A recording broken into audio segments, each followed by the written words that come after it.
Nisa Story.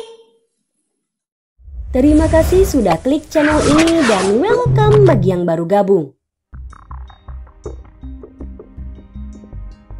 Lebih dari 70% permukaan planet bumi adalah lautan. Luasnya 361,1 juta kilometer persegi. Ada beberapa faktor yang menjelaskan mengapa demikian. Di antaranya, dilihat dari sejarah geologis, distribusi air, peran gravitasi, pembentukan dan proses geologis lainnya. Saking luasnya lautan, saat ini baru 5% saja dari permukaan laut bumi yang berhasil diungkap, dan masih akan terus ditelusuri oleh para ilmuwan. Nah, di video ini, Nisa Story akan membahas lagi tentang keunikan dan misteri sebuah lautan. Dan kali ini adalah Laut Hitam. Lebih jelasnya, pantengin video ini sampai habis ya. Sebelum masuk pembahasan, seperti biasa, tekan dulu tombol like, subscribe, dan aktifin loncengnya ya. Sudah? Oke, lanjut.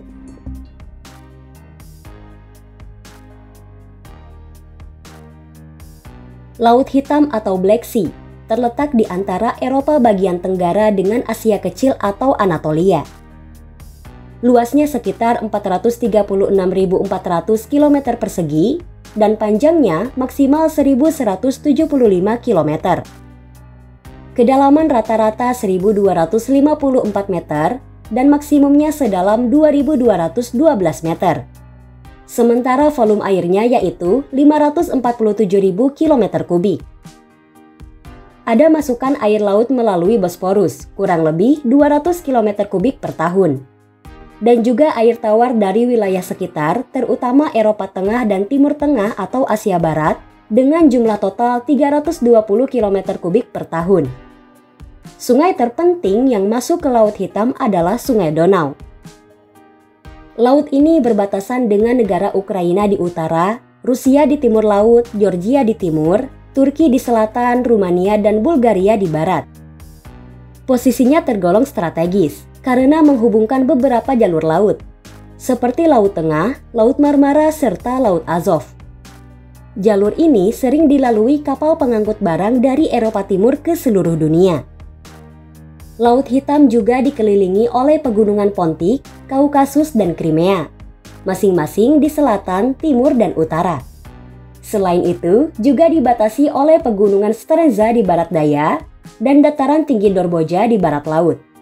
Dan Black Sea juga dijadikan destinasi wisata tentunya. Jangan mengira kalau Laut Hitam itu berarti airnya hitam pekat ya teman-teman. Sama aja kok warnanya dengan laut lain, yaitu biru. Lalu mengapa dinamakan Laut Hitam? Ada beberapa pendapat tentang asal-usul penamaan Laut Hitam. Dikutip dari Smithsonian Science Education Center, asal-usul penamaan Laut Hitam berawal dari orang Yunani kuno yang menyebut perairan ini dengan istilah inhospitable sea, atau laut yang tidak ramah. Karena dulunya laut ini sulit dinavigasi oleh para pelaut. Seiring berjalannya waktu, berubahlah namanya menjadi Hospitable Sea atau Laut Ramah. Julukan itu nggak bertahan lama semenjak kedatangan orang-orang Turki untuk menguasai wilayah tersebut. Pada saat akan mengambil wilayah, secara tiba-tiba badai hebat melanda perairan. Maka mulai saat itu dalam bahasa Turki disebut dengan Karadeniz, yang artinya Laut Hitam. Pendapat lainnya mengatakan, penamaan Laut Hitam berasal dari tumbuhan mati serta materi hewan yang tenggelam dalam kurun waktu lama. Kandungan ini mengendap dan tertutup lumpur hitam, karena laut ini mengandung hidrogen sulfida yang tinggi. Sedangkan dari sudut pandang pelaut, banyak yang mengatakan jika perairan ini akan berubah menggelap seperti warna hitam saat badai hebat di musim dingin tiba, yang menyebabkan warna air laut terlihat kehitaman sehingga banyak yang menjulukinya dengan Laut Hitam. Hingga sekarang.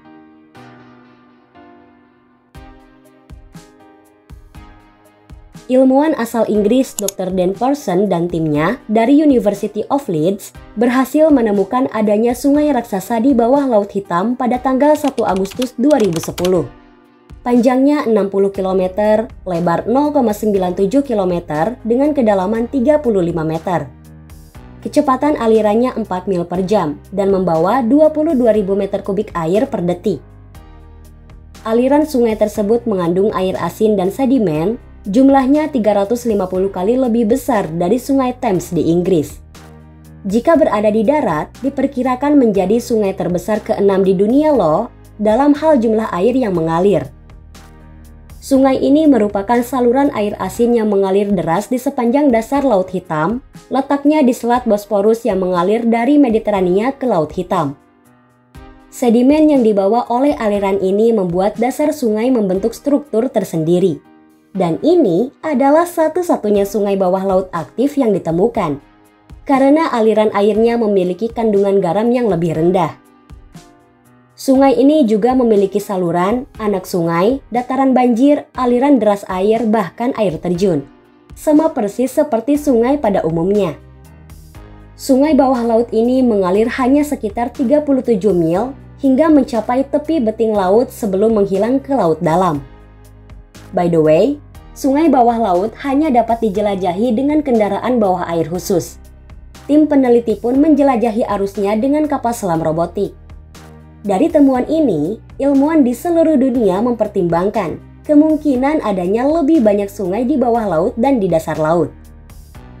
Temuan serupa muncul pada tahun 2017. Ahli oceanografi asal Prancis menemukan Cenote Angelita, yaitu aliran sungai di bawah laut perairan semenanjung Yucatan, Meksiko.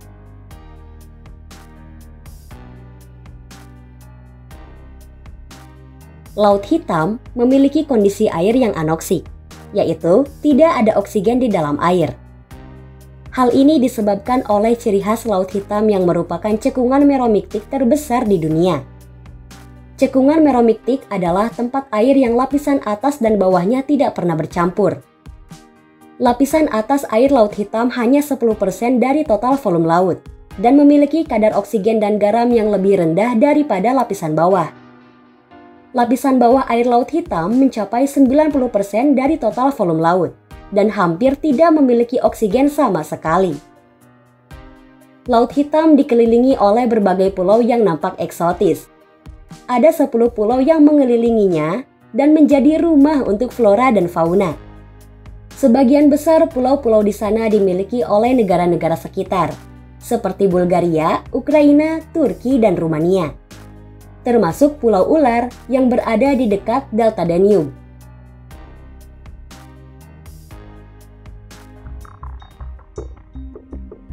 Misteri kapal Nabi Nuh memang sangat menarik perhatian para ilmuwan. Apalagi kisah ini diceritakan dalam Taurat, Alkitab, dan Al-Quran. Pada 25 April 2010, salah satu anggota NAMI mengklaim bahwa ia menemukan sisa fosil kapal Nabi Nuh di Gunung Ararat, Provinsi Agri sebelah timur Laut Turki. Ia meyakini bahwa 99,9% struktur kayu yang berusia sekitar 5.000 tahun yang ditemukan di ketinggian 12.000 kaki itu adalah Bahtera Nuh. Sebelumnya, sudah lusinan ilmuwan juga meneliti dan mengklaim serupa. Nama Gunung Ararat disebutkan dalam Taurat dan Alkitab sebagai tempat terakhir Bahtera Nabi Nuh berhenti, setelah mengarungi banjir dahsyat selama 40 hari 40 malam. Maka dari itu, banyak ilmuwan yang tertarik untuk menelusuri gunung tersebut. Namun sebagian ilmuwan membantah bahwa itu adalah fosil kapal Nabi Nuh. Kemudian Juni 2006, tim arkeolog dari BASI mengklaim menemukan formasi batuan lain yang mungkin adalah Bahtera Nuh di pegunungan Elbrus, Iran yang memiliki ketinggian 13.000 kaki. Lalu sejumlah ilmuwan, arkeolog, dan oceanographer mengklaim bahwa kemungkinan besar kapal Nabi Nuh tenggelam di dasar Laut Hitam. Bermula dari temuan bangkai 60 kapal berasal dari 400 sebelum Masehi di kedalaman 300 meter di Laut Lepas Nesebar, Bulgaria. Sebenarnya mulai ditemukan sejak 2016 lalu di kedalaman 1.000 sampai 6.000 kaki di bawah permukaan laut. Saking dalamnya, oksigen di sana sangat tipis sehingga tidak merusak struktur kayunya. Kapal-kapal ini bisa jadi petunjuk mengenai kapal Nabi Nuh. Beberapa ilmuwan percaya banjir Nabi Nuh ribuan tahun silam aslinya berlokasi di Laut Hitam. Dua ahli biologi kelautan William Ryan dan Walter Pitman lewat buku Noah's Flood pernah mengulas keberadaan kapal Nabi Nuh pada tahun 2000. Banjir Nabi Nuh diduga terjadi di akhir zaman es. Gunung es yang mencair di kutub menyebabkan Laut Mediterania meluap dan memicu banjir laut yang 200 kali lebih kuat dari air terjun Niagara. Akibatnya, Laut Hitam yang dulunya cuma danau menjadi lautan luas seperti sekarang. Nah, para ilmuwan dari Black Sea Maritime Archaeology Project menggunakan kapal selam robot untuk mengambil sampel tanah di sekitar kapal karam di Nesebar. Mereka ingin membuktikan apakah Laut Hitam terbentuk akibat banjir Nabi Nuh atau air laut yang naik pelan-pelan. Sedangkan dari sudut pandang Islam, kapal Nabi Nuh berhenti pada 10 Muharram di Gunung Judi atau Jud setelah 150 hari air menggenangi bumi. Sejumlah penelitian mengklaim bahwa Gunung Judi yang dimaksud adalah Gunung Ararat Turki. Klaim ini berdasar pada penemuan struktur yang diduga merupakan perahu itu di Gunung Ararat di Turki Timur pada akhir 1950-an. Gunung Ararat sendiri adalah gunung berapi yang terletak agak jauh di timur Laut Turki, 16 km di sebelah barat Iran, dan 32 km selatan Armenia. Terlepas dari di mana bahtera Nabi Nuh berlabuh, riwayat kapal Nabi Nuh tercantum dalam kitab suci agama Samawi, yaitu Islam, Kristen, dan Yahudi. Seluruhnya menceritakan kisah banjir bandang dan kapal Nabi Nuh. Itulah beberapa misteri yang ada di Laut Hitam, yang hingga saat ini masih butuh penelitian lebih dalam lagi. Mohon maaf bila ada kesalahan dalam penyampaian. Dan bagi kalian yang mau menambahkan atau meluruskan, silakan berbagi pengetahuannya di kolom komen ya. Terima kasih sudah nonton channel Nisha Lova di segmen Nisha Story. Dukung terus channel ini dengan cara subscribe ya teman-teman agar channelnya semakin berkembang. Ada yang mau request? Apalagi ya selanjutnya?